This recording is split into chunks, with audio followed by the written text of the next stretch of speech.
What up, everybody? I'm thinking today, there's probably going to be a theme that, I can glean from this, but in my mind, I'm all over the place, and I just feel like words got to come out. So who knows? Who knows what this episode will actually be about, but we're going to lean into it. So I'm going to start with 3 compliments. Criticisms? I don't know. You tell me what you think that I've received lately in regards to my podcast. And this is awesome feedback. Y'all, always let me know. What do you want to hear about? Do you like what you're hearing about? Anyway, so I see a guy that lives in the neighborhood at a school event recently, and he's from Scotland, I think, and he has an accent, and I'm totally going to get it wrong. But he's like, hey, I like the things you post. Your voice is nice. It's not a pain in the ass. First of all, I know that's not Scottish. And secondly, I really appreciated him saying that. Second compliment, I think, someone I work with, she saw something, I don't know, Instagram reel or listened to one of my podcasts, and she was like, it's funny. You're not tech savvy at all. You don't even know how to open Dropbox, but you know how to do a lot of stuff on the internet. Thank you, coworker. Feeling good. And last and certainly not least was a conversation / compliment I got from my husband. I said something about my podcast, and he looked at me with total serious eyes and said, your sound quality is terrible. And I just got a big smile on my face, because you know what that means, y'all? He's listening to it. Sometimes he doesn't even look at my stuff. But when I ain't mad at him, it's okay. It's kind of like in Dumb and Dumber when he's like, do you think we could ever go out? And she's like, not in 1 million years. So you're telling me there's a chance? Yeah, anyway, I thought those were funny. Maybe you don't, but this is my podcast, so I just say what I want. So speaking of my husband, who is very supportive and complimentary of my creative work, even if he said that thing. So he's traveling, and he doesn't normally, and he's gone practically all week. And so sometimes in the past that would have bottomed me out, derailed me. I'd have been oh my gosh, how am I going to make it? I've got these 3 young babies, blah, blah, blah. Because of course there were times when he traveled in the past where, someone would get stomach bug and someone else was sick or something weird happened with the car. I mean, don't make me bring up the transmission noise again, because I will. Those things happen when your transmission's about to go out. Anyway, refer to episode 1 if you don't know what I'm talking about. Man, y'all, I told y'all I was going to be all over the place this morning. Anyway, so he's out of town, and surprisingly, amazingly, things are going amazing. The kids are being good. We did not have to run to the bus stop. I remembered everybody's snack. I mean, it's flowing. And when things are going good like that, you need to say and ask yourself, how can this day get even better? Because it'll go to work for you. It will go to work. But of course, we have to realize that when things are going that well, or even in a stressful situation, or your husband's traveling, or you have some hard news, or going through a challenge or a trial, you are being sustained by the grace of God. He's giving you in proportion to whatever you're going through, exactly what you need. And this week on social, I read a post about give us your daily bread. Or no, I'm well, yes, give us your daily bread. Lord, give us our daily bread. It's in the Our Father. Our Father, who art in heaven, hallowed be thy name. Thy kingdom come, thy will be done on earth as it is in heaven. Give us today our daily bread. And forgive us our trespasses. Okay. Y'all know the Our Father. You know the one.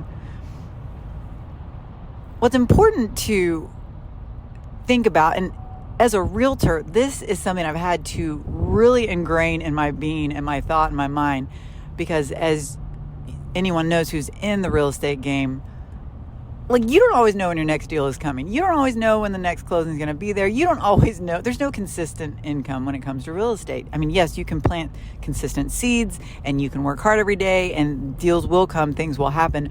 But there's no, like, every 2 weeks, you know, you're getting paid. And so I've really had to lean into the give us today, Lord. Give me today my daily bread. And I'm not just talking monetary. I'm not just talking about money needs, financial stuff. I'm talking about the grace you need to do stuff. Like this morning, getting 3 kids out the door early for school and getting yourself ready for work and taking care of all the things when your spouse, who's usually there helping, is not there. That can be a lot. That's stressful. Y'all know that. Any parent knows that. Any morning, even if you have 1 kid, getting them where they need to be and all at the door is tough. And like the fact that there was so much ease on that this morning, that's just grace. And I felt a similar, this past summer, we had a huge house debacle, had to move out, all this insurance, water damage, blah, blah, blah. And we had this long-term lease set up. We moved into this long-term lease house for the summer, and the next morning we moved out because of a flea infestation. That set the course for us moving 4 times in 4 days. Like all of our junk out of a house into our current house, out of that house because the contractors were there working, into a hotel for 3 nights, and then into finally where we would be for the summer. Every single day, I was like, Lord, I cannot, with the stress of not knowing where my children are going to sleep tonight. I cannot, with the stress of knowing where are we going to put all these belongings, and are there fleas growing families inside of all our stuff right now? I mean, it was terrible. I was mentally, physically exhausted. And, you know, we're working on top of that, you know, getting kids where they need to be. I mean, all the things.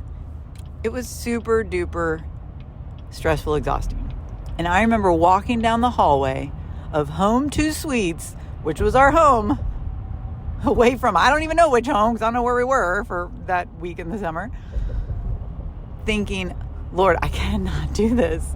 I need your help. I need your grace. Just give me what I need today, in this day, 1 foot in front of the other, as I'm lugging some heavy laundry basket full of junk down to the car to make some other trip to some other place that, who knows? Lord, please give me what I need today. And y'all, I can say with such confidence that He will. That He always does.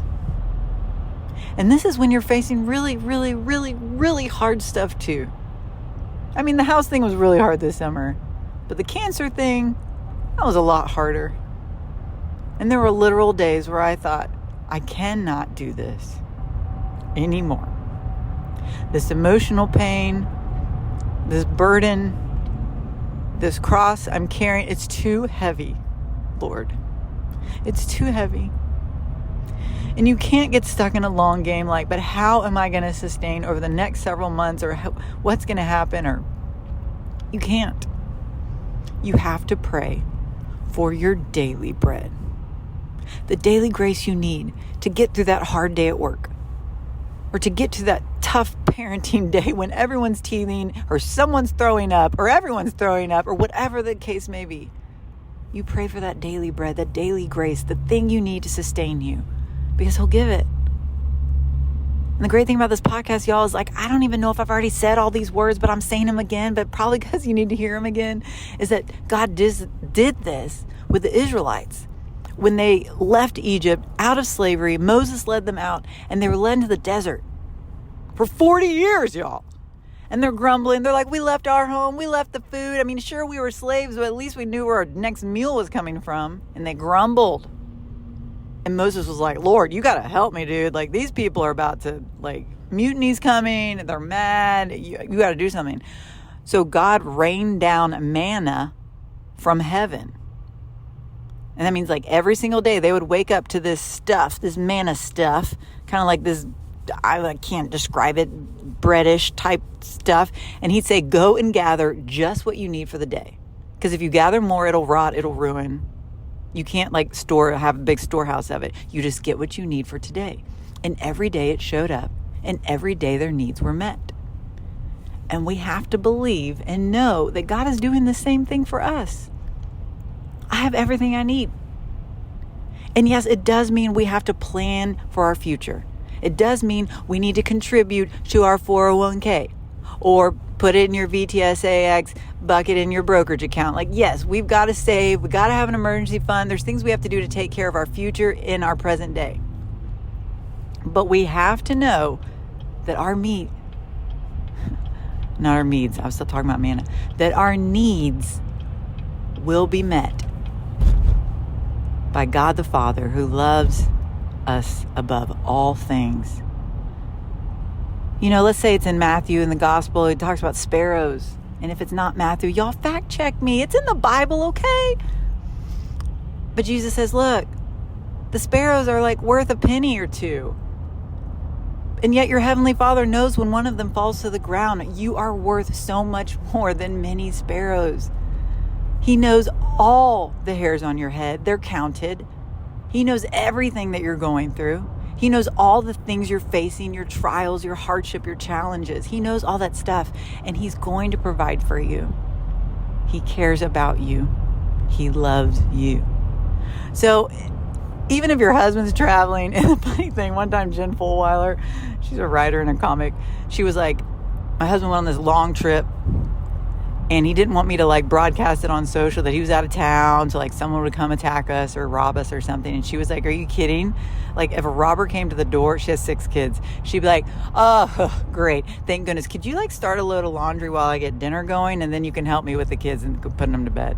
Or, you know, like it's the funniest thing. Like if somebody came into my house, I'm like, oh, thank goodness you're here. Look, can you get that one in the tub? I'm going to get dinner started, and then we'll hit the laundry. And, you know, if you could like handle that half bath and clean that too, that'd be great.